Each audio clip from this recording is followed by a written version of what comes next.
Welcome everyone to Frank Analysis. I'm your host Franco. I'm joined today by three very fine gentlemen. I'm joined by Kit Cabello of Hardlands Media. Thank you so much for being here, man. How are you doing? Good to be here on the show. It's really good. You sent me an invite. I'm more than happy to be here at the studio.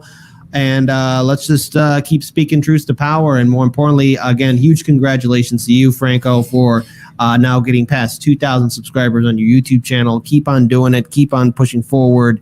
And more importantly, we need more people like yourselves all across this country to be building independent media networks, whether they're progressive, libertarian, or however. We need to start breaking away from the corporate media that's constantly giving us the neoliberal austerity narrative that's hurting millions of us.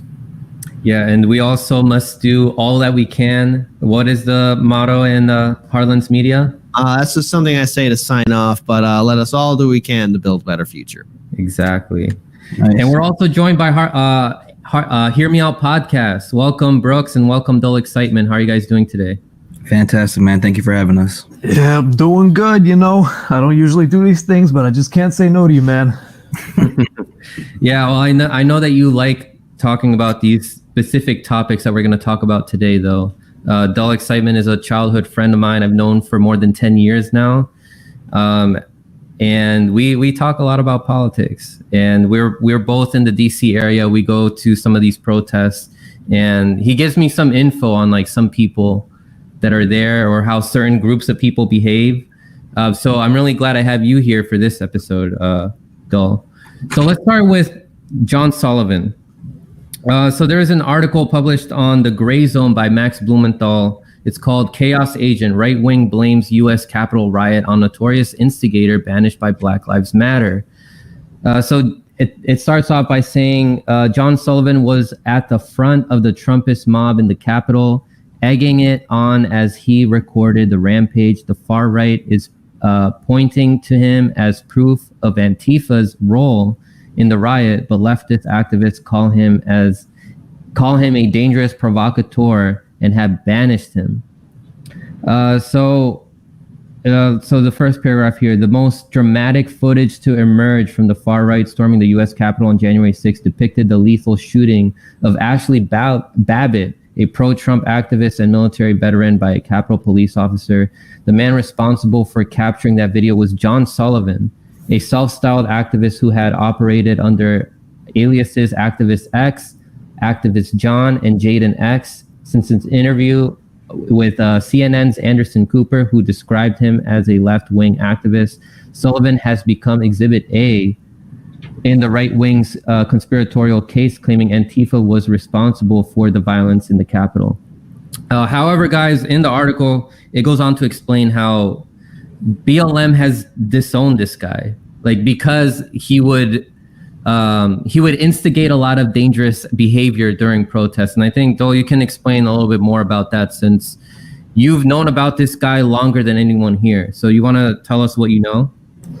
Yeah, so just to preface, I've heard the name floating around. They usually just call him Activist John, or I think one of the pseudonyms has been like Activist Jaden these days, but I only really started getting the warnings about him in these groups that I'm in when he started showing up on the East Coast, like, you know, like up in the New York area where I'm at, down here in DC where I'm sometimes at also.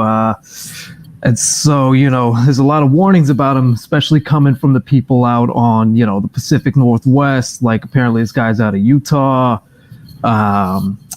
He's been known to kind of do what they call swooping, where he'll show up with a megaphone, rile everyone up, and then just lead them directly into kettles and confrontations with police that otherwise would not have happened at these protests. And so every group that I've seen at these protests, you know, BLM, anarchists, Antifa, all of them say keep away from him, and he just keeps showing up.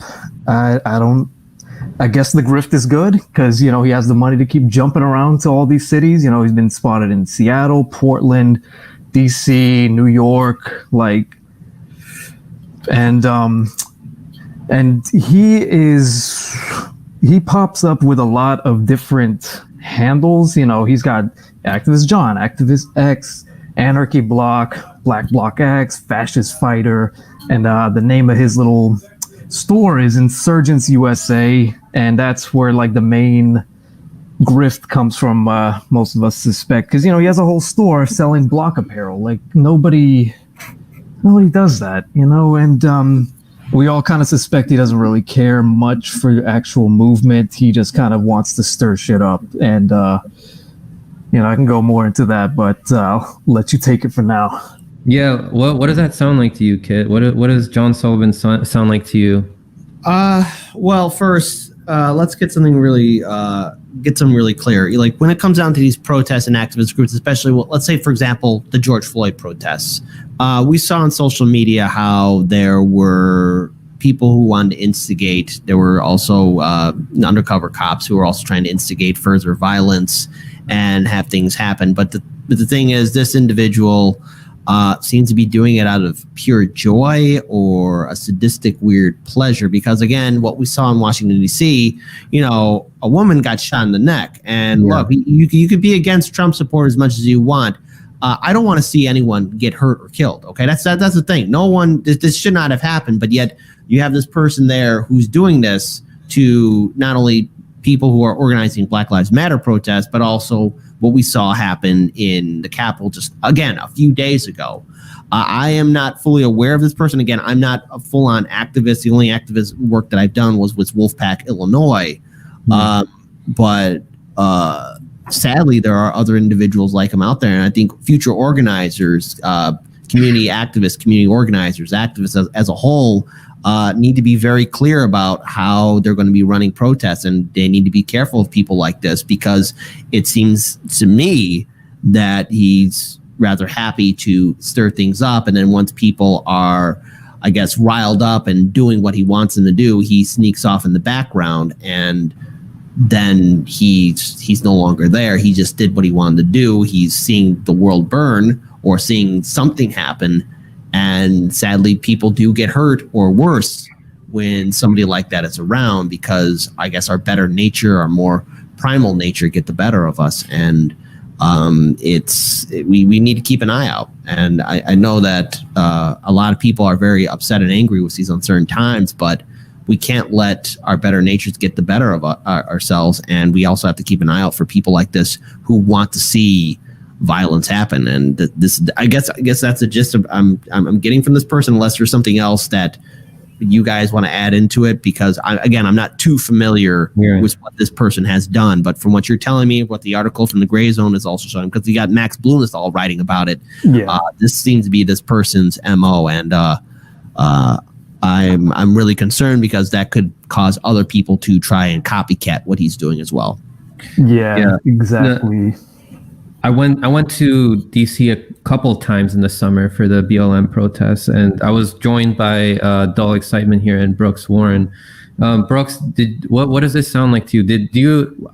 From the times that we went, we didn't encounter anything like this, right? Yep. But what do you think? It sounds like either the dude is deranged, or he might be a fed. Worst case scenario. Like when we know from before, like with the COINTELPRO and all these other things, that people are sent in to disrupt protests, disrupt organizations, and it seems like that's his role here. And that's my biggest concern. Even with I don't agree with Trump supporters and all these other people, but at the end of the day, they shouldn't be dying. They shouldn't be, called to get arrested and all these other things, because they're using their right to protest, no matter how much I disagree with them. But that being said, like, it just isn't a good look for this guy to be out here causing all this trouble, trying to start riots and all these things. Definitely got to be on the lookout for him. And the mainstream media keeps calling him like a civil rights activist, a liberal left wing. He's not at all. He's not at all. That's his goal. That's his goal. That's his grift. And the blaring thing, at least for me, is like his brother is the exact opposite. He does the same thing, but with the other camp. So they kind of feed off each other in the way where the only people who end up winning are both of them. They get the attention. They get the money. his brother, what's his name, James? I don't know, something like that. James Sullivan. So wait, so you're saying that he does the opposite? So from what I read here, his brother's a conservative, but does he go to like BLM protests to try to rile it up over there, or no, he does the opposite, as in like his brother doesn't seem to be the type to go do what activist John does, is just go stir shit up. His brother seems to do the more organized approach, like his group, I think is called Civilized Awakening. They're kind of have it in with a couple of Proud Boys chapters. I'm pretty sure that he's been seen, or James, I mean, not John, has been seen giving speeches with them. And I've heard, from what I've heard, his brother uses him a lot as like, look at these BLM, look at these agitators. And I don't know, I couldn't imagine my own brother being like that with, like, I don't know how some people are, but I couldn't imagine doing that to my own brother without, kind of being like, okay, this is a mutually beneficial relationship. You get more people riled up on the right, I can blame him, and it makes us all look bad, which is why I see a warning about this guy like every week or so. Well, there's something I want to point out, and this is in the live stream chat, and I'm hoping you guys can elaborate on this, but Linda Muhammad says Katie Halper was fooled by him. John Sullivan was on Katie's show, but many called him fishy in real time. I'm wondering, are you guys aware of this? I was not aware he was on Katie Halper's. I wasn't aware either. I wasn't aware. I haven't been I don't really keep up with Katie Halper, but that's interesting that he was also on the ground, and the Convo Couch interviewed him, and they said that the way that he responded to the questions, it sounded very scripted. But it seems like he fooled a lot of people. And then, are you familiar with Millie Weaver, Kit? Can you please elaborate just a little? You can see the thing. Again, the only time I've ever been involved with activism or anything close to a group doing anything was Wolfpack, Illinois. I'm not familiar with the greater activist community. I'd be more than happy to, reach out to activists if they're fighting for a good future, for good policies and, trying to help out people. But I'm not involved in the community. I'm more of an independent journalist and content creator. So enlighten us. Tell the people what is. So I was asking because I'm not exactly sure, but it appears like she's a conservative reporter who was following John Sullivan and was asking him after he left the police station. So they arrested him, and then he got off. And apparently this seems to be a pattern where he gets arrested with a group of people, and then he's the first one to be released. And then Millie Weaver was following him, asking him questions, and he was on the phone trying to avoid the answers. And then Rudy Giuliani retweeted this video, and he said, DC is treating attack on Capitol like a traffic offense. This suspected BLM activist who invaded Capitol has already been released, and they want to do an impeachment. So as you can see, like the Republicans are trying to use this as an excuse to say that, it was like infiltrated by these BLM or Antifa protesters. The right are exploiting this guy to blame the storming of the Capitol on BLM, even though BLM was telling people to stay home, and it appears like people did stay home. Yeah, exactly. Because this guy was trying to organize a counter protest for BLM. And there's a picture here. His ad was saying like, kick these fascists out of DC, January 6th, 2021. It says, dump Trump for good, location, Washington Monument, 11 a.m. Nobody showed up because they listened to the BLM organizers. And I guess since nobody showed up, he just decided to join the people who were protesting at the Capitol. In the videos, you see him like cheering on. He's like, yeah, we did this. Let's go. Let's do this. We're making history. I was like, I can't believe this. This is unreal. So what's your impression now of this guy, Kid, after hearing some of the stuff that I just told you right now from the article? Well, the very fact that, again, he was kind of cheering us on. I mean, we all saw the videos, too, how some of the gates were open and, Again, a lot of those individuals did get in the Capitol with no real pushback. So, I mean, of course, we saw videos of confrontation, but we did see videos of them being let in. I think this individual, this person who's doing this, likes to cheerlead chaos. I think again, shout out to the organizers from Black Lives Matter that were able to see through what he was doing. And I think for future activist groups, you are going to have to really take a much more stronger initiative in vetting people. And also, if someone is there agitating things, get them out of there right away. And I guess it's sort of like policing your own, making sure that, your message is not drowned out by violence. And seeing that he was there making this happen, again, we have to remember, while you may not like Trump supporters or people may not like a Trump supporter or whatever, at the end of the day, they're still people. They're still human beings with loved ones, families, and, a woman was shot in the neck, but also people lost their lives too.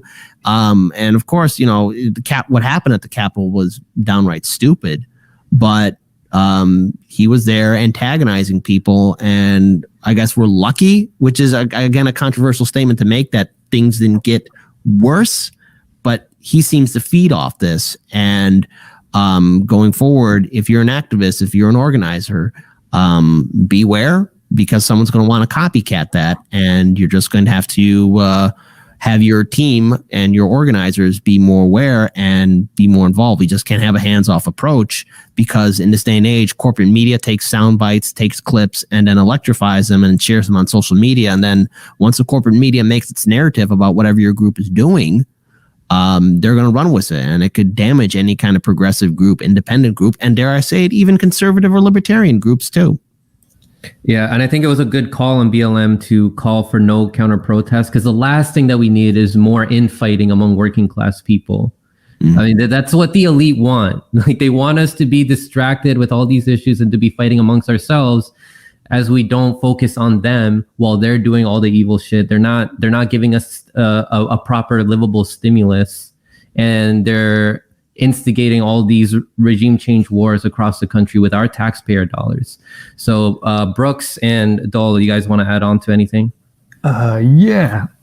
Just for anybody in the chat, anyone watching, anyone who wants to get involved with any kind of this like on the ground activism, just know that these days it's very decentralized. So a good tell for these kind of people are the ones who try and call attention to themselves as individuals. If somebody shows up in the news a lot of times, like him, especially when he's going across the gambit, like he was on CNN even, this guy, he doesn't care who interviews him. He doesn't care what they say about him and like what they might use his image for. He just wants the spotlight. That's the short version of that. So it's decentralized these days. It's horizontal. So, keep an eye out for grifters like this. Don't be drawn in. They might be charismatic. They might know how to sweet talk you, but just keep an eye out, because these guys aren't good for anybody but themselves. Yeah. And just to back off of that, definitely sounds like a Fed. Like, I have no doubt in my mind that this guy's a Fed, especially if he's getting out first. Like, be very, very careful around people like that. Please make sure that you are vigilant of everybody. Like, you don't know who's your ally. You don't know who's your enemy. Make sure that, usually the lawless person at an event, at a protest, whatever it may be, they're usually the ones that are the most trouble. So look out for a guy like John Sullivan. Yeah. Look, everyone speak your mind out and, be loud at a protest, but it's not about you. It's about giving a message and using that message to implement real change. And I think Ali Alexandria says in the live stream chat, that's pretty sus what he's doing. So there we go. Indeed it is. Yeah. Yep.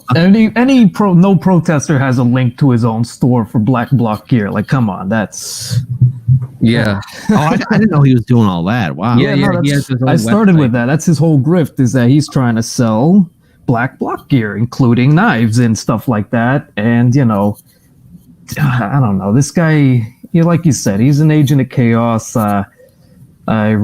First I ever heard of him was, I think, people in a group he was in back in his home state of Utah ended up shooting somebody or something like that.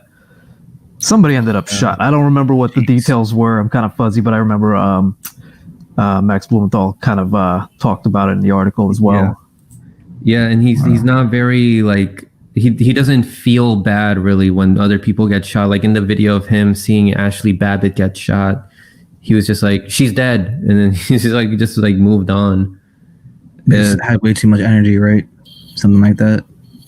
Now, this part of the article, it might explain why John Sullivan is the way that he is. So here's a testimony that his brother James Sullivan said about his brother John Sullivan. He said, he never really said anything when Donald Trump was elected. We'd go to the ranch and have dinner with my dad and mom, and we'd just have normal conversations about politics. We would rip on Nancy Pelosi again, since they were a conservative family. Both James and John were adopted to white parents. And then he says, and then George Floyd happened, and then he became a radical, and he started defaming my family, calling my dad a white supremacist, saying that I abused my kids. He was telling people that I savagely beat my now fiance, and just trying to destroy me. John Sullivan has attributed to his personal rupture to being raised by white parents who impose a colorblind worldview. I don't know my heritage. I don't know anything about African American culture, he said in a confessional video he recorded. I wasn't able to absorb and experience that. That's how I was raised. That's how my mind shaped and formed at a younger age. I still struggle with those things today. And Tony, thank you guys so much. Thank you so much for the super chat. He said Giuliani DM James Sullivan that FBI involved. I'm not. I haven't heard of that one, but I wouldn't know anything about that. Yeah, Sorry. I'm not sure about that. Can't help you with that one. Interesting though. But I mean, yeah, given like his upbringing, it shows that he has like psychological issues. Like he hasn't found his true identity. The article was also mentioning how he has an addiction to Adderall, probably something to cope with all these other psychological things that are happening with him. But yeah, just to close off this subject, I don't know if you guys want to give any closing remarks about this John Sullivan figure. Again, I'm going to elaborate a little bit more on this topic with Fiorella from the Combo Couch tomorrow, since she's done some more research on this. But go ahead, Kit, Brooks, and Dull. What do you guys think? Well, I think the best way to really close the segment is I'm looking forward to hearing about Fiorella Isabella and what she has found out. She's done a lot of fantastic work, so I will defer to her and what she has found out. Her team is doing some great work on the ground, so I'm looking forward to that interview tomorrow. But everyone, please be careful out there if you're going to be doing protests, and be careful of people like Sullivan who wants to instigate violence. I don't think we want to see that, and just be safe out there. That's all I ask. What Kit said. Yep. I guess I just close out with if you're at this guy, one of the things he does is also he goes around on like Instagram and Twitter and follows anybody who's following a bunch of the bigger protest pages. So if you get a new follower called something like Jaden X or Insurrectionist this, you might want to just block them. So, just stay safe out there, people. That's all. I can go into this a lot more, but I am actually very interested in tomorrow's video. Want to hear what she has to say. Yeah, thank you guys so much.